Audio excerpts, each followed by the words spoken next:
pukul 6 waktu Indonesia Tengah.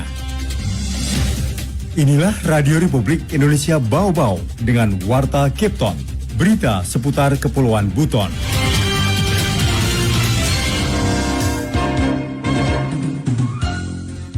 Tadi Bu Dokter ada penyakit flu, penyakit kulit, penyakit skabies, penyakit mata itu yang sering muncul karena biasa kan utamanya penyakit mata itu karena dari perjalanan jauh ya.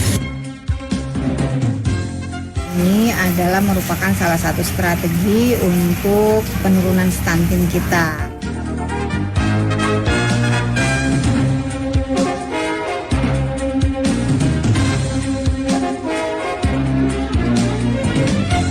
Pendengar selamat pagi dari kawasan Bukit Wolio Indah, kami sampaikan pokok-pokok berita.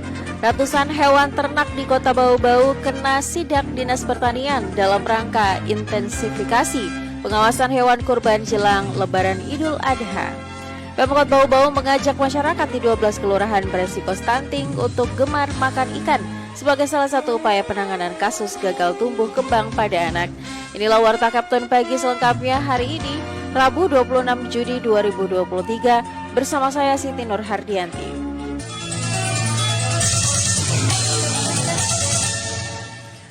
Berita yang pertama, ratusan hewan ternak di Bau-Bau kena sidak Dinas Pertanian dalam rangka intensifikasi pengawasan hewan kurban jelang Lebaran Idul Adha 1444 Hijriah. Informasi mengenai hal itu dilaporkan WOD Durliani.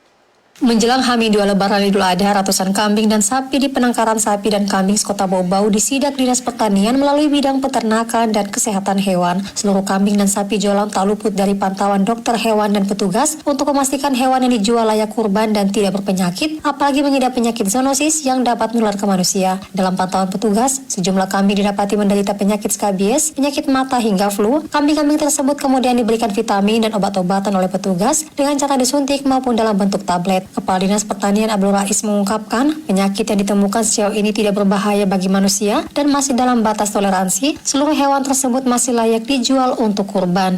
Tadi Bu Dokter ada penyakit flu, penyakit kulit, penyakit skabies, penyakit mata itu yang sering muncul karena biasa kan utamanya penyakit mata itu karena dari perjalanan jauh ya. Biasa perjalanan antar pulau biasanya. Dan tadi juga teman-teman sudah langsung eksekusi lapangan terkait dengan pelayanan untuk kesehatan hewan yang ada di masing-masing tempat penampungan tadi. Di tempat yang sama, Kabid Peternakan dan Kesehatan Hewan Dr. Hewan Jusriati menuturkan penyakit flu pada kambing cukup cepat dipulihkan dengan bantuan obat-obatan, dagingnya pun masih layak untuk dikonsumsi. Sementara terhadap temuan kambing cacingan telah diinstruksikan kepada pemiliknya agar sementara waktu tidak dijual karena tidak layak kurban, menunggu hingga kambing sehat kembali pasca pemberian obat cacing dan multivitamin oleh petugas. Karena untuk dekat-dekat Lebaran, kalau yang flu masih bisa diatasi, itu masih bisa dikonsumsi karena itu biasanya pengaruh cuaca, biasanya siang itu biasanya hilang. Kecuali yang kayak cacingan tadi kan kurus, itu tidak memenuhi syarat menjadi hewan kurban. Nah, itu kami obati untuk sekali pemberian vitamin dengan pemberian obat cacing. Kemudian dengan yang kena skabies itu pemberian obat anti skabies. Nah, itu juga tadi kan tidak memenuhi syarat untuk hewan kurban. Jadi kami bisa mengobati. Tapi kalau untuk hewan kurban, saat seminggu sebelum Lebaran atau dipotong itu tidak bisa lagi dikasih perlakuan apa-apa. Adapun total sasaran pemeriksaan sejumlah 700 ekor kambing, sedangkan sapi sejumlah 300 ekor. Lokasi pemeriksaannya sehari penuh menyasar 8 kecamatan sekota Bau-Bau. Dalam 10 tahun terakhir, Kota Bau-Bau juga masih aman dari penyakit zoonosis atau penyakit yang menular hewan ke manusia. Waden Nuliani, Reporteri Bau-Bau, melaporkan. Pemkot Bau-Bau mengajak masyarakat di 12 kota beresiko stunting untuk gemar makan ikan sebagai salah satu upaya penanganan kasus gagal tumbuh kembang pada anak. Mengenai hal itu dilaporkan Afriansyah. Ini adalah merupakan salah satu strategi untuk penurunan stunting kita. Pemerintah Kota Bau-Bau melalui Dinas Perikanan mensosialisasikan gemar makan ikan kepada masyarakat sebagai salah satu upaya menangani stunting atau gagal tumbuh kembang pada anak bertempat di Aula Kantor Dinas Perikanan Bau-Bau. Sosialisasi dibuka langsung Wali Kota Bau-Bau Laude Ahmad Munianse dan dihadiri perwakilan masyarakat dari 12 kelurahan beresiko stunting, para kepala organisasi perangkat daerah, camat, dan lurah sekota Bau-Bau. Kepala Dinas Perikanan Bau-Bau Yulia Widiarti mengatakan, sosialisasi gemar makan ikan merupakan program prioritas Kementerian Kelautan dan Perikanan untuk menangani stunting. Karena itu, pihaknya mengundang perwakilan masyarakat dari 12 kelurahan berisiko stunting agar mereka bisa menyebarluaskan gerakan gemar makan ikan kepada semua masyarakat di kelurahan tempatnya tinggal. Yuli menyebut 12 kelurahan di Bau-Bau berisiko stunting yaitu Kelurahan Katobengke, Bukit Wolio Indah, Lipu, Wangkanapi, Batara Guru, Sukanayo, Labalawa, Waborobo, Kampeunaho, Palabusa, Sulaa, dan Kelurahan Kadolo Katapi. Saya kira harapannya dari 8 sampai 9 perwakilan dari 12 kelurahan itu mereka bisa mensosialisasikan bagaimana makan ikan ya, karena memang seperti kita ketahui memang makan ikan ini adalah merupakan salah satu strategi untuk bagaimana penurunan stunting kita. Dalam sosialisasi tersebut, Dinas Perikanan Bau-Bau juga memperkenalkan beragam olahan ikan sehingga masyarakat bisa punya banyak pilihan rasa menyantap makanan yang mengandung protein tinggi itu. Hari ini kita bisa menampilkan berbagai macam olahan ikan sehingga masyarakat bisa mungkin cita rasanya beda, aneka ragam. Jadi kami maksimalkan dari es krimnya, kuenya, cake-nya, somai, ada pangsit, ada kerupuk, semua itu olahan ikan semua. Yuli mengatakan selama ini pihaknya juga membina beberapa pelaku UMKM bidang kuliner dalam mengembangkan beragam olahan ikan, mulai dari hasil perikanan tangkap maupun budidaya. Reporter RRI Bau-Bau, Afriansa, melaporkan. Anda sedang mendengarkan Warta Kepton, berita seputar Kepulauan Buton. Kita beralih ke informasi lainnya. Dinas Perdagangan dan Perindustrian Kota Bau-Bau menegaskan kondisi kebutuhan pokok di wilayah kerjanya aman mencukupi kebutuhan warga, bahkan hingga pasca Lebaran Idul Adha nanti. Selengkapnya kembali dilaporkan Waode Nurliani.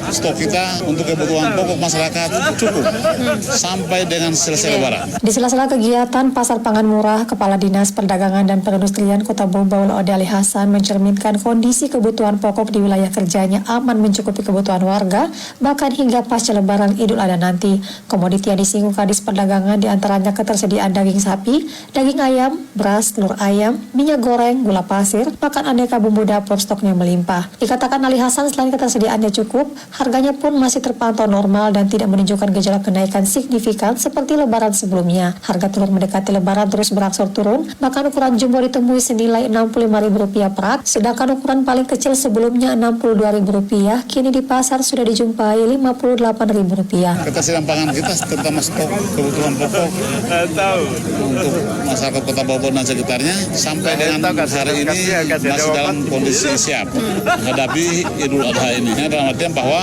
stok kita untuk kebutuhan pokok masyarakat cukup sampai dengan selesai Lebaran Idul Adha, terutama daging sapi, kemudian daging ayam, telur, minyak goreng, kemudian beras dan kebutuhan-kebutuhan pokok lainnya yang ada di Kota Bau-Bau. Dinas Perdagangan terus memastikan kepada distributor agar pasokan daging baik untuk kurban maupun daging sapi komersial hingga ayam potong dan ayam kampung distribusinya tepat dan lancar sehingga warga tidak kekurangan pangan. Sebelumnya Wali Kota Bau-Bau Laode Ahmad Moniansyah mengingatkan warga agar tidak panik meskipun banyak warga kabupaten terdekat yang berbelanja di Bau-Bau tidak akan mempengaruhi harga barang maupun stok pangan di daerah. Pihaknya juga menjamin stok pangan terus tersedia. Kemudian ini juga menjadi sebuah warning kepada masyarakat Kota Bau bahwa tidak usah panik karena pemerintah akan selalu melakukan upaya untuk tersedianya pangan. Jangan sampai ada isu-isu yang mengatakan bahwa gula hilang, beras hilang. Tidak, pemerintah akan selalu menghadirkan semua komoditi yang dibutuhkan. Bahkan untuk mengurangi fluktuasi harga jelang Lebaran, pemerintah menggelar pasar murah 2 hari berturut-turut 26 hingga 27 Juni dipusatkan di Pasar Wameo, menjual berbagai kebutuhan pokok dengan harga miring hingga menyediakan sekitar 5.000 liter minyak tanah dengan harga Rp20.000 per 5 liter. Waode Nurliani, reporteri Bau-Bau, melaporkan. Berita yang terakhir. Kantor Wilayah Kemenkumham Sulawesi Tenggara menggelar sosialisasi pencanangan kawasan karya cipta KKC dan pendampingan inventarisasi kekayaan intelektual komunal KIK di Kota Bau-Bau. Mengenai hal itu, Harul Mulku, reporter RRI Bau-Bau, melaporkan. 90 motif itu sudah dapat kita selamatkan sebagai satu bentuk kedaulatan kebudayaan kita. Kantor Wilayah Kementerian Hukum dan Hak Asasi Manusia Kemenkumham Sulawesi Tenggara menggelar sosialisasi pencanangan kawasan karya cipta KKC dan pendampingan inventarisasi kekayaan intelektual komunal KIK di Kota Bau-Bau. Kegiatan yang dipusatkan di Kantor Imigrasi Kelas 2 Kota Bau-Bau itu melibatkan Lembaga Adat Kesultanan Buton, Dekranasda, Dinas Pariwisata, Dinas Pendidikan dan Kebudayaan di sejumlah wilayah di Kepulauan Buton. Kakanwil Kemenkumham Sultra, Sylvester Sililaba mengatakan dilaksanakannya kegiatan ini sebagai bentuk dukungan Kemenkumham dalam upaya melindungi kekayaan intelektual baik kelompok maupun perseorangan, sekaligus dalam upaya melestarikan segala karya, rasa dan karsa warisan budaya Indonesia, khususnya yang ada di Jazirah Eks Kerajaan dan Kesultanan Buton. Kekayaan intelektual adalah hak yang dapat dari hasil karya manusia untuk dapat menghasilkan suatu produk, jasa, proses yang berguna untuk masyarakat. Sebagai aset tidak berwujud, sifat kepemilikan kekayaan intelektual terdiri dari kekayaan intelektual personal dan kekayaan intelektual komunal. Kekayaan intelektual personal dibagi menjadi dua kategori: hak cipta, kekayaan intelektual industri yang terbagi menjadi 5 jenis, yaitu paten, merek, desain industri, rahasia dagang, dan desain tata letak sirkuit terpadu. Di tempat yang sama, Wali Kota Bau-Bau Laude Ahmad Monianse mengatakan KIK dan KKC ini sangat penting dalam mempertahankan apa yang menjadi warisan budaya dari para leluhur, termasuk kekayaan intelektual masyarakat saat ini. Sebab tidak sedikit kekayaan itu, baik benda maupun non-benda, sudah dibajak dan diproduksi besar-besaran, bahkan ada yang kemudian diklaim dan didaftarkan hak patennya oleh daerah lain. Sehingga yang benar-benar menjadi pewarisnya tidak mendapatkan manfaat apapun, khususnya dari sisi ekonomi. Oleh itu saya berterima kasih dengan Kementerian Hukum dalam hal ini kantor wilayah yang memfasilitasi sehingga 90 motif itu sudah dapat kita selamatkan sebagai satu bentuk kedaulatan kebudayaan kita. Mereka sudah mencanangkan, sudah merancang dengan segala macam motif dan nama-nama, dan itulah yang kita patenkan, dan mudah-mudahan ini akan berdampak baik bukan saja hanya dari sisi ekonomi, tapi juga menjadi sebuah pengakuan bahwa memang di kawasan ini pusat dari kebudayaan yang cukup besar. Ahmad Monianse menambahkan, lahirnya motif dan ragamnya kekayaan suatu daerah adalah jejak tingginya peradaban di masa lalu. Reporter RRI Bau-Bau, Hairul Mulku, melaporkan.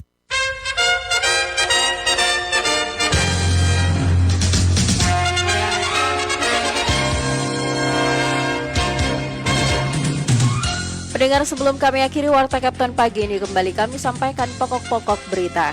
Ratusan hewan ternak di Bau-Bau kena sidak Dinas Pertanian dalam rangka intensifikasi pengawasan hewan kurban jelang Lebaran Idul Adha.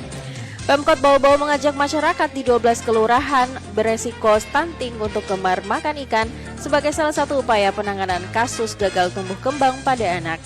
Demikian Warta Kapten hari ini. Mewakili kerabat kerja yang bertugas, kami ucapkan terima kasih untuk perhatian Anda dan sampai jumpa.